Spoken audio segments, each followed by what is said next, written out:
¿Sabe usted que está prohibido cazar en las reservas? El venado no sabía dónde estaba y yo tampoco estaba muy seguro.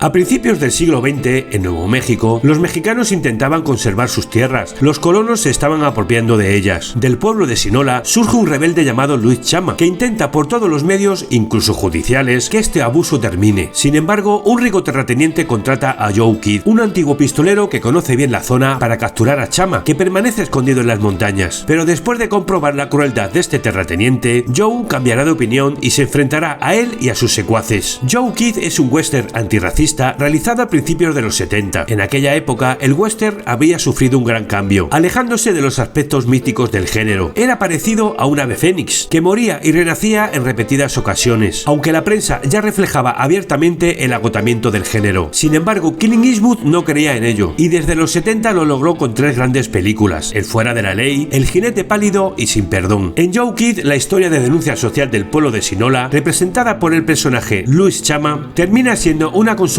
del papel de Eastwood con un personaje al margen de la ley, de espíritu anárquico, aunque honesto y coherente, que sabe responder con violencia a la violencia. Claramente un pistolero despiadado, que no nos pilla por sorpresa, una mezcla de los personajes clásicos vistos anteriormente, un hombre sin pasado, un borrachín, antiguo cazarrecompensas que anda siempre metido en líos, apartado de todo lo que le rodea, hasta que por circunstancias se siente obligado a tomar parte. Sin embargo, lo divertido de Joe Kidd es que en un principio no podemos saber de qué lado está o por qué. Primero está del lado de la ley, protege a un juez, luego es obligado a servir de guía a un terrateniente que quiere dar caza a un mexicano molesto. Después se da cuenta de que el mexicano no es tan malo como la persona que lo contrató, y finalmente convence al mexicano para que se entregue, mientras se dedica a repartir justicia como es debido. Joe Kidd ofrece una de las escenas más interesantes y atrevidas del cine de Eastwood, y es en la que, sentado en el sillón del juez del tribunal, dispara contra Frank el terrateniente. La alegoría no puede ser más directa, concisa y clara. Para aplicar la justicia, la ley debe de saltarse sus propias normas. Aunque puede ser calificada como una película menor, personalmente pienso que es uno de los westerns más divertidos de Eastwood, donde se respira ese mismo aire que pudimos ver en la trilogía del dólar o en cualquier otro western de esa época, contando con uno de los finales más transgresores del género.